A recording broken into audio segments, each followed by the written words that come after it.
Une personne allait enfin arriver dans une maison qu'il venait à peine d'acheter. Elle était abandonnée, il ne l'avait pas encore visitée, mais il sauta sur l'occasion pour pouvoir s'attaquer aux travaux et la rénover. Pour la première fois, il est rentré dans sa nouvelle maison. Mais à peine entré dans la maison, il sentit une présence. Et un sentiment de peur et d'insécurité venait à lui. Il avança dans le couloir, sombre et sans électricité. Par la suite, il avait entendu quelque chose tomber.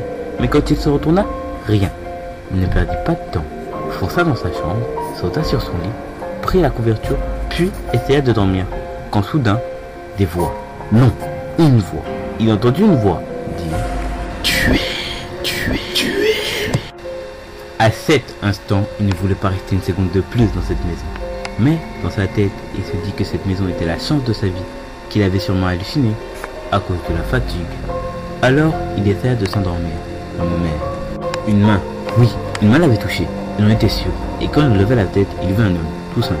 Il ne faisait pas peur, il devait avoir la vingtaine. Le propriétaire demanda à l'homme qu'est-ce qu'il pouvait bien faire ici, dans la maison, mais surtout, dans son lit. L'homme répondit que c'était un squatteur, et qu'il ne savait pas que la maison avait été achetée. Le propriétaire répondit qu'il pouvait aller dormir dans le salon, et qu'il réglerait tout ça demain.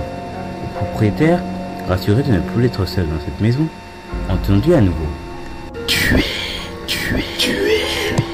Mais, persuadé que tout ça était fictif, il s'endorma. Le lendemain, le squatteur n'était plus là. Quand il alla dans la cave pour y voir s'il y avait du bois, il trouva des corps sans vie, et au cœur manquant.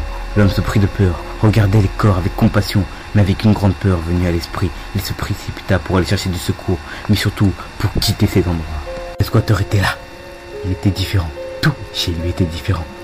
Il avait les cheveux violets, les yeux plus noirs que la nuit, avec une lueur de violet, des ongles longs et noirs. Il s'approcha lentement du propriétaire et dit « Tu n'as pas à avoir peur, la mort n'est que le commencement. » Ses ongles entra dans la poitrine du propriétaire. Il en sortit son cœur et rigola d'un rire si terrible. Il poussa le corps du propriétaire dans la cave et disparut.